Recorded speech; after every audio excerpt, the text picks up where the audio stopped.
অধ্যাপক ডক্টর মোহাম্মদ ইসমাইল খান আপনাকে। অধ্যাপক ডক্টর ইসমাইল খান, জুলাই আবার গণটিকাদান শুরুর আশা করছেন মাননীয় প্রধানমন্ত্রীর মুখ্য সচিব। আপনি নিশ্চয়ই এই সংবাদটি দেখেছেন। আপনি একটুকে বিস্তারিতভাবে উপস্থাপন করবেন? আমরা যখন সারা বাংলাদেশে আমরা অন্যতম একটি দেশ যেখানে আমাদের গণটিকাদান শুরু করেছি আমরা প্রথমেই, এবং অল্প কিছু রাষ্ট্র যখন গণটিকা শুরু করেছে তখনই বাংলাদেশে আমাদের সুদক্ষ মাননীয় প্রধানমন্ত্রীর সুদক্ষ নেতৃত্ব এবং সবার সামগ্রিক সহযোগিতায় আমরা প্রথম থেকেই সারা বাংলাদেশে যখন টিকাদান শুরু হয়েছে তখন সারা বিশ্ববাসী অবাক হয়েছিল। অনেক উন্নত দেশেও তখনও এই কোভিডের বিরুদ্ধে ভ্যাকসিনেশন প্রোগ্রাম তখনও শুরু হয়নি, এবং অত্যন্ত সুচারুভাবে এবং অত্যন্ত ডিসিপ্লিন ওয়ে। আপনি জানেন বাংলাদেশ ভ্যাকসিনেশন প্রোগ্রামে, expanded program of vaccination Bangladesh যা আছে সারা বিশ্বে, ভ্যাকসিনেশন প্রোগ্রামে বাংলাদেশ অত্যন্ত সফল আমরা একটি দেশ, যে জন্য আমরা মাননীয় প্রধানমন্ত্রী ভ্যাকসিন হিরো ইউএন থেকেও পেয়েছেন আপনারা জানেন। এবং অত্যন্ত সুন্দরভাবে সুচারুরূপে যে ভ্যাকসিনেশন প্রোগ্রাম শুরু হয়েছে এবং প্রত্যেকটা উপজেলা কেন্দ্র স্বাস্থ্য কেন্দ্র পর্যন্ত একদম টার্সিয়ারি লেভেলের মেডিকেল কলেজ হাসপাতাল মেডিকেল কলেজ পর্যন্ত শুরু হয়েছে এবং এখনো চলমান আছে। কিছু টিকা নিয়ে সারা বিশ্বের যে একটু অপ্রাপ্তি, একটু সংকট, সেটা কাটিয়ে উঠে আজকে মাননীয় প্রধানমন্ত্রীর পক্ষ থেকে মুখ্য সচিব যা ঘোষণা করেছেন, আমি আশা করি মাননীয় প্রধানমন্ত্রীর নেতৃত্বে, আমাদের স্বাস্থ্য মন্ত্রণালয়ের নেতৃত্বে এবং সবার সহযোগিতায় এই সফল টিকাদান সম্পন্ন হবে, সেটা আমি বিশ্বাস করি এদেশের একজন স্বাস্থ্যকর্মী হিসেবে। আমি আপনার কাছে ফিরে আসব। অধ্যাপক doctor S M Abdur Rahman, আপনার অভিমতটি কি? জি, আপনাকে ধন্যবাদ। এবং আজকে বাংলাদেশ টেলিভিশনের যারা দর্শক শ্রোতা আছেন তাদেরকে আমি শুভেচ্ছা জানাচ্ছি। পাশাপাশি আমাদের সঙ্গে যে দুইজন আলোচক আছেন আমি ওনাদেরকেও আমার পক্ষ থেকে শুভেচ্ছা জানাচ্ছি। যে কথাটি একটু আগে আমাদের মাননীয় ভাইস চ্যান্সেলর বললেন, যে বাংলাদেশ যে টিকা দেওয়ার ক্ষেত্রে যেভাবে শুরু করা হয়েছিল, মাননীয় প্রধানমন্ত্রী এবং তার সরকার যেভাবে টিকা ব্যবস্থাপনা অত্যন্ত সুন্দরভাবে সারা দেশব্যাপী টিকা দেওয়া শুরু হয়েছিল, এটা কিন্তু বিশ্বে দারুণভাবে প্রশংসিত হয়েছিল এবং এটাকে আমরা একটা ইমপ্রেসিভ স্টার্ট বলতে পারি। এবং আমরা প্রতিদিন 2.5 লক্ষ করে টিকা দেওয়া হয়েছিল এবং টিকার আমরা যে টিকা পেয়েছিলাম সেটা কিন্তু খুব সুচারুভাবে সুন্দরভাবে এবং কোনো নির্ঝঞ্ঝাট, কোনো ধরনের কোনো অসুবিধার সহকারে কিন্তু টিকা প্রদান সম্ভব হয়েছে। দুর্ভাগ্যবশত আমাদের টিকা আমরা সিরাম ইনস্টিটিউট থেকে না পাওয়ার কারণে হয়তো টিকা আমরা এই টিকাদান প্রক্রিয়াটি আমরা চলমান রাখতে পারিনি। কিন্তু যে বিষয়টি আপনি বললেন যে জুলাই থেকে আবার নতুন করে টিকাদান শুরু হবে, এটা খুবই আশার সংবাদ আমি মনে করি। আমাদের এই টিকাদান প্রক্রিয়া আবার এটা যদি শুরু হয় এবং এটা যদি চলতে থাকে, এবং সে বিষয়ে কিন্তু বাংলাদেশ সরকার টিকা পাওয়ার ব্যাপারেই কিন্তু ইতিমধ্যে আপনারা জেনেছেন যে আমাদের চায়না থেকে এবং রাশিয়া থেকে টিকা আনার ব্যাপারে কিন্তু এখানে বেশ সরকারের সঙ্গে সরকার এখানে আলোচনা চলছে এবং সে ব্যাপারে কিন্তু অগ্রগতি আছে। পাশাপাশি ইউকে থেকে বা কোভ্যাক্স থেকে টিকা পাওয়ার ব্যাপারেও কিন্তু আমরা আশ্বাস পাচ্ছি। তো পাশাপাশি আমরা দেখেছি যে আমাদের চীন থেকে আমাদেরকে কিছু টিকা কিন্তু উপহার দেওয়া হয়েছে এবং সেটা আমরা শুনেছি যে সেটা হয়তো আগামীকাল থেকে বা আজকে থেকেই হয়তো শুরু হয়েছে এই টিকাদান প্রক্রিয়াটি। তো এভাবে যদি টিকাদান প্রক্রিয়া আবার নতুন করে শুরু করা যায় এবং এটা যদি অব্যাহত রাখা যায়, আমরা টিকার যোগান যদি আমরা পাই, তবে একটি বিষয় মনে রাখতে হবে যে সারা বিশ্বব্যাপী কিন্তু টিকার সংকট রয়েছে। আপনি জানেন যে এখনো অনেক দেশ কিন্তু টিকার মুখই দেখে না, টিকা সেখানে পায় নাই।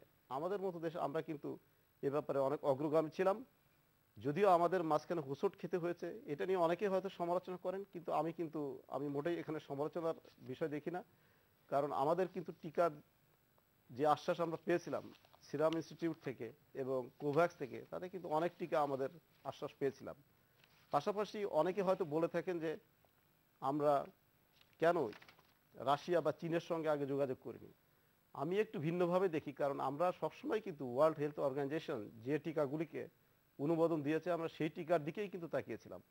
এবং তখন কিন্তু আমরা জানি যে অ্যাস্ট্রাজেনেকার যে টিকাটি ছিল, পাশাপাশি ফাইজারের মডার্নার টিকাটি ছিল, সেই তিনটি টিকাই কিন্তু অনুমোদিত হয়েছিল। আমরা জানি অ্যাস্ট্রাজেনেকা ছাড়া অন্য যে দুটো টিকা ছিল তাদের সংরক্ষণ ব্যবস্থা আমাদের দেশে সেরকম না থাকার কারণে এবং হয়তো সেটা আমাদের জন্য সম্ভবপর হয়নি। পরবর্তীতে যখন স্পুটনিক ভি বা সিনোভ্যাকের টিকা বা সিনোফার্মের টিকা যখন অনুমোদিত হয়, তখন কিন্তু আমাদের ওষুধ প্রশাসন অনতিবিলম্বে এটাকে অনুমতি প্রদান করেছে এবং আমরা কিন্তু এই টিকা প্রদানের ক্ষেত্রে টিকা বাংলাদেশে আনার ক্ষেত্রে আমাদের সরকার ভূমিকা রেখেছে এবং তারা কিন্তু বেশ অগ্রগামী ভূমিকা রাখতে পেরেছে।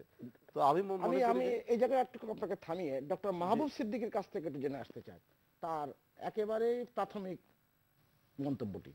যে ভ্যাকসিন ডিপ্লোমেসি এটা কিন্তু একটা যুদ্ধকালীন অবস্থা আমরা সিচুয়েশন দেখেছি পুরো পৃথিবীতে। আমরা আমাদের লাইফ টাইমে তো বিশ্বযুদ্ধ দেখি নাই, কিন্তু বিশ্বযুদ্ধ চলাকালীন সময় যে রকম মানে একটা দেশের সাথে আরেকটা দেশের যেভাবে কাড়াকাড়ি বা যে ধরনের ডিপ্লোমেসি হয়, আমরা অনেকটা ভ্যাকসিন ডিপ্লোমেসির ক্ষেত্রে সেরকমটা দেখেছি। তো এই যে টানাটানি টাগ অফ ওয়ারের মধ্যেও যে আমাদের সরকার চমৎকারভাবে one of the first few Nations যে আমাদেরকে এত মানে আমি বলবো সাফিসিয়েন্টলি হাই নাম্বার অফ ডোজেজের টিকা আমাদেরকে জনগণকে প্রোভাইড করতে পেরেছেন।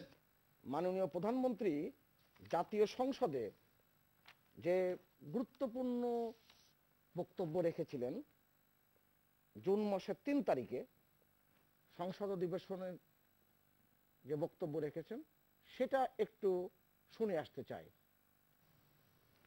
স্পিকার, আর বিশেষ করে এই করোনার দ্বিতীয় ঢেউটা যখন এলো, আমরা আবার চেষ্টা করলাম সেটাকে কোনোভাবে নিয়ন্ত্রণ আনতে, কিন্তু হঠাৎ আমাদের বর্ডার যে জেলাগুলি সেখানে আবার দেখা গেছে, তো সেখানে আবার আমরা ব্যবস্থা নিচ্ছি। কিন্তু আমি সবাইকে বলবো যে আমাদের স্বাস্থ্যবিধিটার জন্য সকলে মেনে চলেন। এটা বাংলাদেশের সব মানুষের কাছে আমার একটা আহ্বান থাকবে।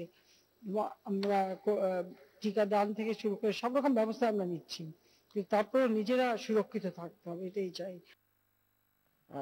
অধ্যাপক doctor S M Abdur Rahman, মাননীয় প্রধানমন্ত্রীর বক্তব্যের অংশটুকু আমরা দেখলাম। এক্ষেত্রে আমাদের যে টিকাদান কর্মসূচি কিংবা স্বাস্থ্য ব্যবস্থাপনা নিয়ে তিনি যে বক্তব্য রেখেছেন এবং প্রায় প্রতিদিনই তিনি কিন্তু জনগণকে তার নির্দেশনা দিয়েছেন, তার সংশ্লিষ্ট ব্যক্তিবর্গের নির্দেশনা দিয়েছেন। 18 দফা নির্দেশনা এসেছে, 3 দফা নির্দেশনা এসেছে, অনেক গুরুত্বপূর্ণ ভাবে তিনি কিন্তু দেশটাকে এগিয়ে নিয়ে চলছেন। এই বক্তব্যের পরে আপনার যদি কোনো বিশ্লেষণ থাকে। জি, আপনাকে ধন্যবাদ।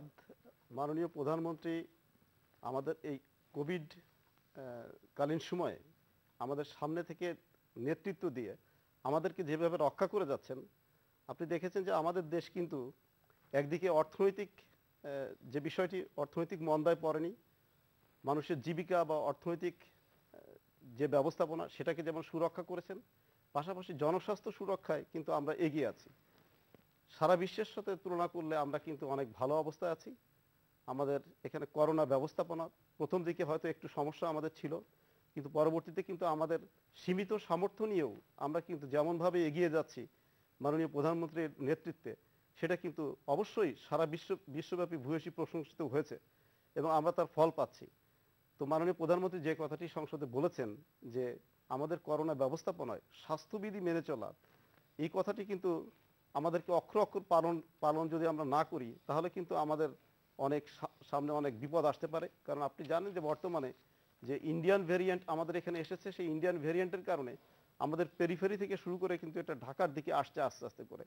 তো এক্ষেত্রে আমরা আগে থেকেই জানি যে স্বাস্থ্যবিধি মেনটেন করার ব্যাপারে আমাদের ভিতরে কিন্তু উদাসীনতা আছে।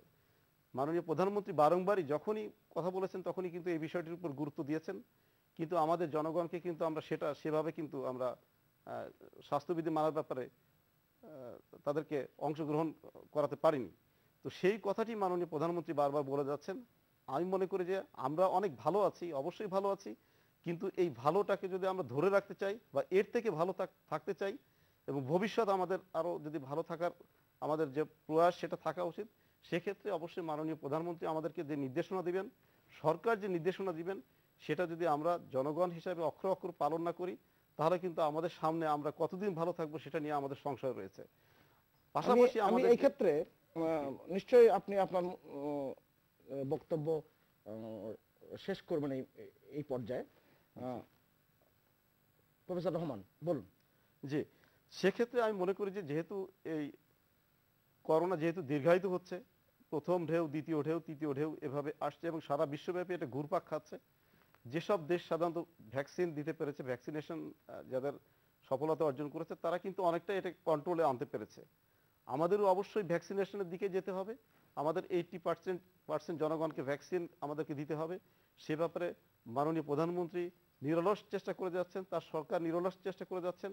আমরা আশা করব যে যেটা বলা হলো যে জুলাই মাস থেকে আমরা ভ্যাকসিন দিব, আমরা আশা করব যে সেটা অবশ্যই আমরা দেখতে পাবো এবং সেটা বাংলাদেশে নিশ্চয়ই আবার সেই ভ্যাকসিনেশন সুন্দরভাবে ভ্যাকসিনেশন প্রক্রিয়া চালু হবে এবং আমরা করোনা থেকে মুক্ত থাকবো এবং আমাদের শিক্ষা প্রতিষ্ঠান থেকে শুরু করে সব প্রতিষ্ঠান, ব্যবসা বাণিজ্য সব সুন্দরভাবে চলবে, আমরা এটা আশা করব। অধ্যাপক ডক্টর মোহাম্মদ ইসমাইল খান,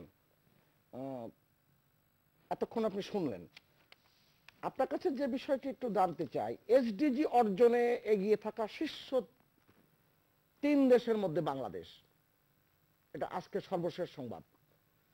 আপনি খুব ভালো করে জানেন এমডিজি অর্জনে আমরা নির্ধারিত সময়ের আগেই কিন্তু আমাদের সেই পদক্ষেপগুলো নিতে পেরেছিলাম, যেটা জাতিসংঘ থেকে আমাদেরকে প্রশংসা করা হয়েছে।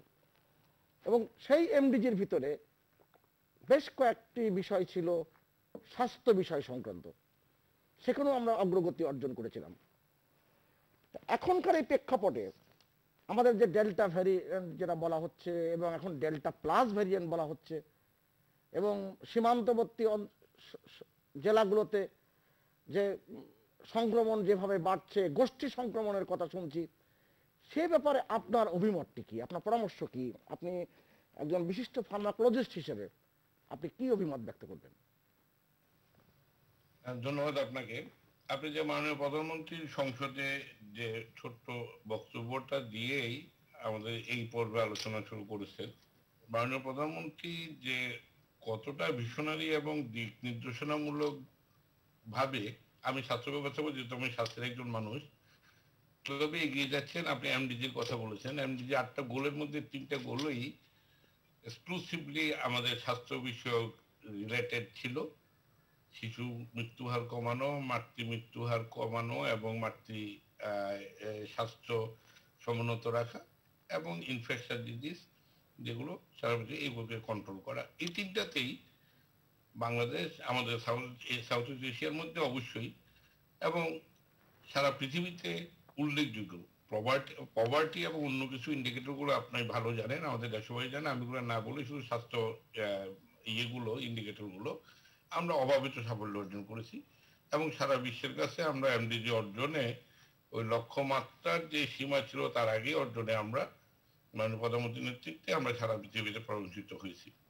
তারপরে সাস্টেনেবল ডেভেলপমেন্ট গোলের যে জিনিস, সেটা আমরা যদি প্রথম 4টা যদি বলি, আপনি জানেন যে 4টে মূলত নো হাঙ্গার, নো পভার্টি, তারপর হেলথের গুড হেলথ অ্যান্ড ওয়েলবিংনেস এবং 4 নম্বরে যে education, equity of education for all, quality education.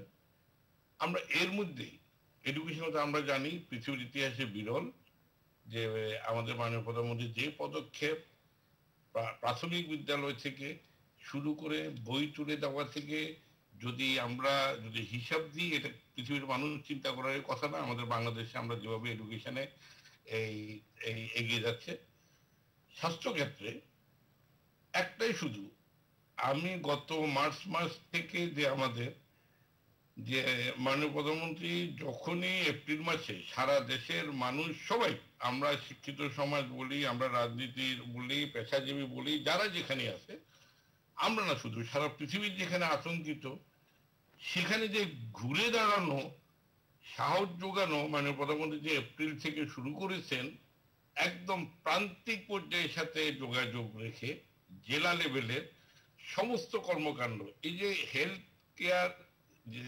ব্যবস্থাটাতে শুধুমাত্র আমরা চিকিৎসকের একটা পেশার করা নয়, আমরা আগে বলতাম যে হেলথ ফর অল, এটা যদি সুনিশ্চিত করতে হলে all for health, everyone of every society, every সব সমাজের সবাই একসাথে কাজ করতে হবে, সেটা এবার করোনায় এটা দেখিয়ে দিয়েছেন। এবং মাননীয় আমি প্রধানমন্ত্রী এই জায়গাটায় আপনাকে একটু থামিয়ে ডক্টর সিদ্দিকীর কাছে আসতে চাই। ডক্টর সিদ্দিকী, প্রফেসর ইসমাইল খান যেখানে শেষ করলেন এই সবার জন্য স্বাস্থ্য যে প্রেক্ষাপটে তুলে ধরলেন এবং পরবর্তীতে তিনি যে বললেন এর সাথে যে সমন্বিত ব্যবস্থাপনার কথা বললেন, সেই ব্যাপারে আপনার বিশ্লেষণটি কি? আমরা কেন পারছি না এই দূরত্ব বিধি মানা কিংবা সঙ্গ নিরোধ বাস্তবায়ন করা? এটার ব্যাপারে আপনার অভিমতটা কি একজন অণুজীব বিজ্ঞানী হিসেবে? প্রথম কথা হচ্ছে যে আমাদের দেশের যে চ্যালেঞ্জ, স্বাস্থ্য ব্যবস্থার যে মানে পলিসিগুলো আছে, এগুলো ইমপ্লিমেন্টেশনটা কিন্তু আমাদের চ্যালেঞ্জটা একটু ডিফারেন্ট টাইপের। যেমন আপনি খেয়াল করে দেখবেন যে বাংলাদেশে প্রায় ৮০-৮৫% মানুষ ঢাকার বাইরে গ্রামে বাস করে, এবং এই গ্রামের মানুষগুলো কিন্তু এতদিন পর্যন্ত তাদের বিশ্বাস ছিল বা এখনো পর্যন্ত টু সাম এক্সটেন্ট বিশ্বাস আছে যে করোনা হচ্ছে এটা শহরের অসুখ, করোনা হচ্ছে এটা বড় লোকের অসুখ। তো এখনো পর্যন্ত যদি একটা দেশের মানে এত বিশাল জনগোষ্ঠী করোনাকে ওইভাবে স্বীকারই না করে, তাহলে এই জনগোষ্ঠীকে আপনি কিভাবে আপনি সোশ্যাল ডিস্টেন্সিং এর কথা বলেন, আপনি মাস্ক পরার কথা বলেন, এইটা আপনি তো রাতারাতি এটা আসলে করতে পারবেন না। আপনার খেয়াল আছে নিশ্চয়ই বা দেশবাসী নিশ্চয়ই জানেন যে যে ডায়রিয়ার ওষুধ হিসেবে আমরা খাবার স্যালাইন খাওয়ানো এবং সিম্পলি টয়লেট করার পরে হাত ধোয়া, এই জিনিসটা শেখাতে কিন্তু আমাদের রাষ্ট্রযন্ত্র যতটুকু আছে, মিডিয়ার পুরো সব সমন্বিত উদ্যোগ নিয়েও কিন্তু আমাদের প্রায় ১-২ দশক লেগে গিয়েছে এই জিনিসটা মানুষকে বোঝাতে যে টয়লেটের পরে হাত ধুতে হয়। সেই জায়গায় যে যখন কেউই প্রিপেয়ার্ড ছিল না, সেখানে হঠাৎ করে করোনার মতো একটা প্যান্ডেমিক আসলো, তো এসে যেটা এই মাস্ক পরা বা সোশ্যাল ডিস্টেন্সিং রাতারাতি, এটা কিন্তু আসলে কোনো সরকারের পক্ষেই করে ফেলা সম্ভব না। এটা যে কেউ সরকারে বসুক না কেন, এটা আসলে রাতারাতি সম্ভব হবে না। এটা হচ্ছে প্রথম চ্যালেঞ্জ আমাদের। দ্বিতীয় চ্যালেঞ্জ হচ্ছে লিমিটেশন অফ রিসোর্স। ডেফিনেটলি আমাদের অন্য একটা প্রোগ্রামে আপনি বলছিলেন সুভাষ দা যে আমাদের স্বাস্থ্য খাতের যে বাজেট, সেই বাজেটের একটা অল্প পোর্শনই আমরা প্রাইমারি হেলথ কেয়ারের জন্য আমরা অ্যালোকেট করতে পারি। তো যে জায়গায় আমাদের এই যে পারছি না আমরা, বাকি 75% যে অন্য জায়গায় চলে যাচ্ছে, তা আমার মনে হয় যে এটা একটা বড় মানে কারণ যে আমাদের স্বাস্থ্য ব্যবস্থাটার যে এই যে ল্যাক অফ সাস্টেইনেবিলিটি বা ল্যাক অফ রেজিলিয়েন্স, এটা একটা বড় কারণ হতে পারে। নিশ্চয়ই এটা আপনার এই বিশ্লেষণটি যথার্থ, কিন্তু প্রতিনিয়ত হটস্পট যে বদলাচ্ছে করোনা এবং এর শেষ কোথায়, এটাও তো বোঝাও খুব মুশকিল। আপনার বিশ্লেষণ কি বলে? জি ধন্যবাদ। প্রতিনিয়ত হটস্পট বদলানোর আসলে কারণটা হলো যে আমাদের যে মোবিলিটি, আমাদের বাংলাদেশের মানুষের যে মোবিলিটি, এই মোবিলিটিটা কিন্তু আসলে আনকন্ট্রোলড মোবিলিটি।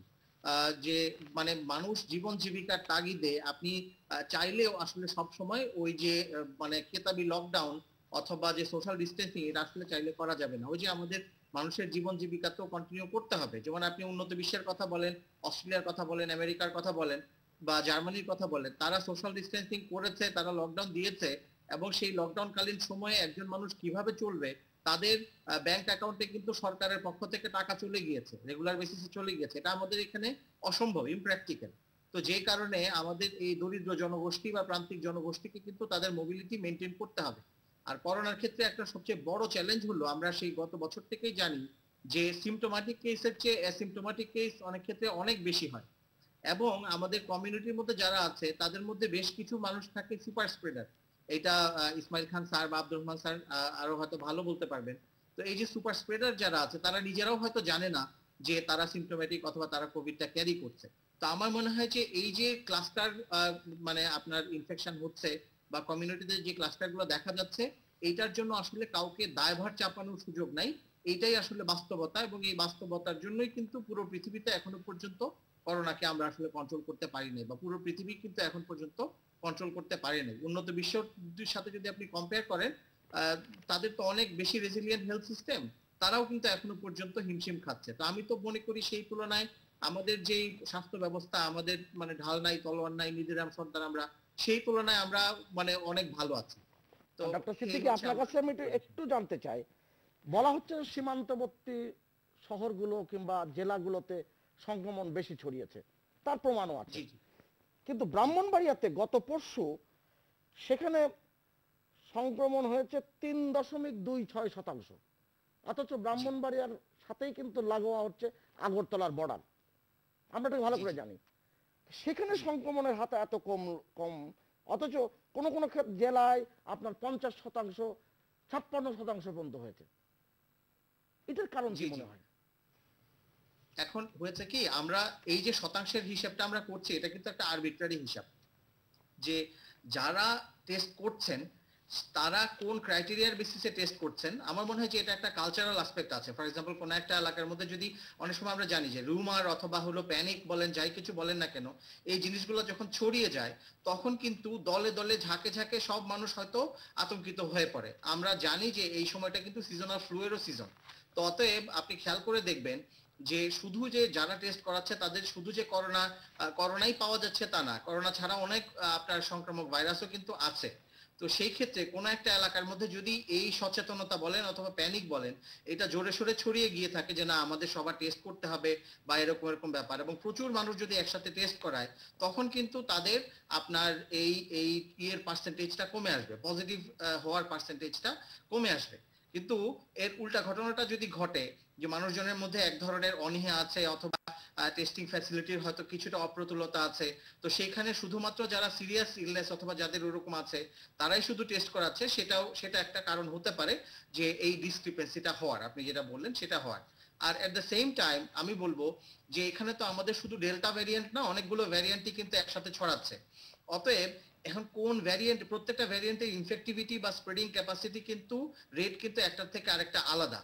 তো আপনি সীমান্তবর্তী যেই জেলাটার কথা বললেন, চাঁপাইনবাবগঞ্জ বা যেটার কথা বললেন, সেটাতে যদি ডেল্টা ভ্যারিয়েন্ট ছড়িয়ে থাকে যেটা হলো much more infectious, much more contagious than the others, আর ব্রাহ্মণবাড়িয়ায় যদি অন্য কোন একটা ভ্যারিয়েন্ট ছড়িয়ে থাকে যেটার ইনফেক্টিভিটি অত বেশি না, সেক্ষেত্রে কিন্তু এই বিষয়টা হতে পারে। কিন্তু আমার মনে হয় যে আমি একটা বিষয় আপনার কাছে উপস্থাপন করে যাই, পরে নিশ্চয়ই ব্যাখ্যায় আসবো আমরা। গত এক সপ্তাহ আগে চাঁপাইনবাবগঞ্জের যে সংক্রমণের হার ছিল, সেটা কিন্তু গত পরশু আবার কমে এসেছে। মানে এগুলোর অনেকগুলো পর্যবেক্ষণ আছে। অধ্যাপক ডক্টর ইসমাইল খান, নিশ্চয়ই আপনি ডক্টর মাহবুব সিদ্দিকীর কথাগুলো শুনছিলেন। আমার কথা আবারও বলি, প্রতিনিয়ত যে হটস্পট বদলাচ্ছে করোনা, সেটার কারণ কি আপনার কাছে মনে হয়? একজন ফার্মাকোলজিস্ট হিসেবে আপনি কি মনে করেন? না, একজন ফার্মাকোলজিস্ট হিসেবে বা চিকিৎসক হিসেবে ডক্টর মাহবুব যেটা বললো আমি তার সাথে একমত। কারণ মানুষের মোবিলিটির সাথে এটা তো আর কোনো উপায় নাই, এই ভাইরাস একটা পরজীবী এবং এটা অন্য কোনোভাবে মানুষ ছাড়া অন্য কোনোভাবে এটা মুভমেন্টের তার পাখা নাই, অন্য কিছুই নেই। সুতরাং হিউম্যান মোবিলিটি যত বেশি হবে ততই যদি ওই ক্যারিয়ার যদি হয়ে থাকে, ইনফেকশন যদি হয়ে থাকে, আননোন সে যদি ইনফেকশন হয়ে থাকে, মোবিলিটি যত বেশি হবে সেভাবে ছড়াবে।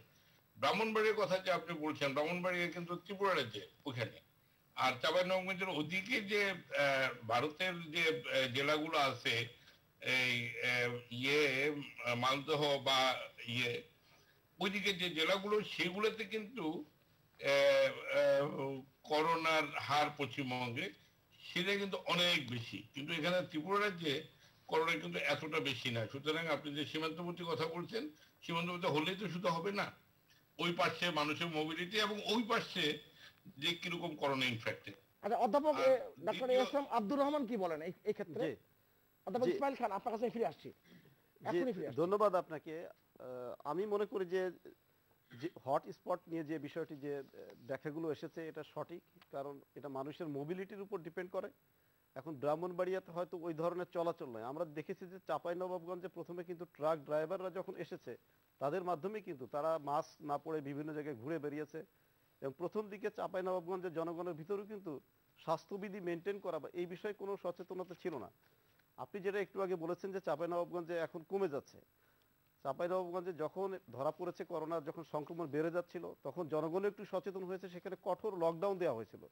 কঠোর লকডাউন এবং জনগণের সচেতনতার কারণেই কিন্তু সেই ফলটা আমরা পেয়েছি, এবং যে কারণে কিন্তু সেখানে সংক্রমণের মাত্রা এখন কমে গিয়েছে।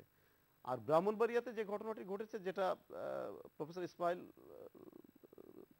বললেন যে সেখানে আসলে ত্রিপুরার সঙ্গে সেই ধরনের হয়তো যোগাযোগ নাই, সেই ধরনের মোবিলিটি নাই, যে কারণে হয়তো সেখানে আমাদের ওইভাবে সংক্রমণটা হচ্ছে না। আরেকটি বিষয় যেটা বলা হয়েছে যে এখানে ভেরিয়েন্টের একটা ব্যাপার আছে, যদিও আমি জানি না ব্রাহ্মণবাড়িয়াতে কোনো ভেরিয়েন্ট এ পর্যন্ত ধরা পড়েছে কিনা। আমরা চাঁপাইনবাবগঞ্জে কিন্তু ইন্ডিয়ান ভেরিয়েন্টে কিন্তু সেটা ধরা পড়েছে। ব্রাহ্মণবাড়িয়ার যে সংক্রমণটা হচ্ছে সেখানে কিন্তু সেই ধরনের এখন পর্যন্ত ডেল্টা ভেরিয়েন্ট ধরা পড়েছে বা সেই ধরনের তথ্য আমরা পাইনি। হয়তো সেখানে সংক্রমণ কম থাকার কারণেও সেখানে সেই ধরনের সিকোয়েন্সিং করা হয়নি, সেটা একটা কারণ হতে পারে।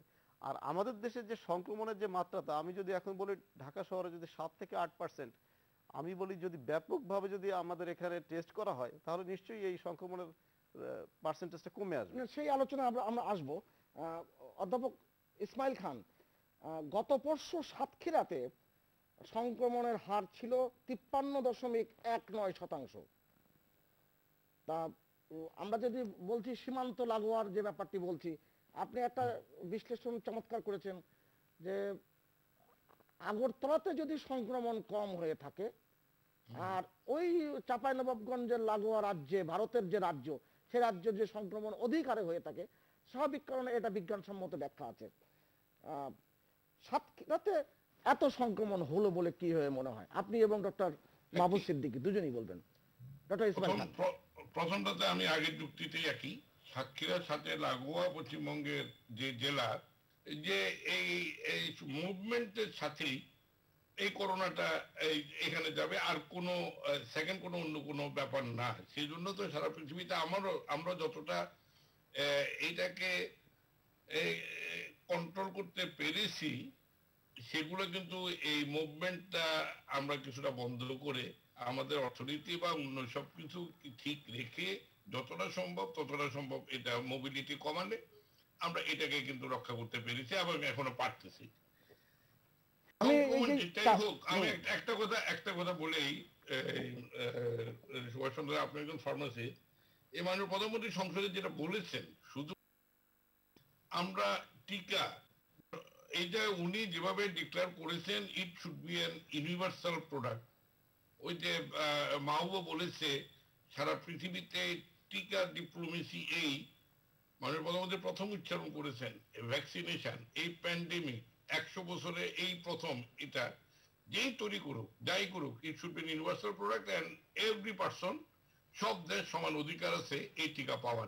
ইসমাইল খান, আপনি নিশ্চয়ই অবগত আছেন, সেপ্টেম্বর মাসের শেষ সপ্তাহে মাননীয় প্রধানমন্ত্রী জাতিসংঘের সাধারণ অধিবেশনে খুব স্পষ্ট করে বলেছিলেন, একেবারে বলেছেন যে এই যে ভ্যাকসিন প্রক্রিয়ার যে মেধাস্বত্ব আইন, সেই আইনকে ছাড় দিতে হবে এবং কারিগরি যে জ্ঞান, সেই জ্ঞানকে আমাদের সবার কাজে লাগাতে হবে, এবং তাহলে বাংলাদেশ ভ্যাকসিন উৎপাদনে অবশ্যই সক্ষম একটি জাতি। এটা কোনো মালিকানা থাকতে পারবে না। মানে প্রধানমন্ত্রী ইউনিভার্সাল, এখন G7 মুক্ত দেশগুলোর নেতৃবৃন্দও কিন্তু তার সুরে সুর মিলাচ্ছেন। কিন্তু দুঃখজনক ঘটনা, ডক্টর মাহবুব সিদ্দিকও বলবেন, প্রফেসর রহমানও বলবেন, যে সারা পৃথিবীতে এখনো পর্যন্ত মাত্র 13% কি 14% মানুষ, আপনার 8% এই মানুষ পরবর্তীতে পেয়েছিল, তার পরবর্তীতে 13% মানুষ 1 ডোজও টিকা পায়নি। বাস্তবতা সেটাই। এবং বিশ্বের ধনী 10টি দেশ তারা প্রায় 80% টিকা জনগণকে দিয়েছে। এটা বৈষম্য চলছে। ডক্টর মাহবুব সিদ্দিকী। জি, এটাকে মানে সুভাষ দা, আমি এক হিসেবে বৈষম্য তো অবশ্যই চলছে।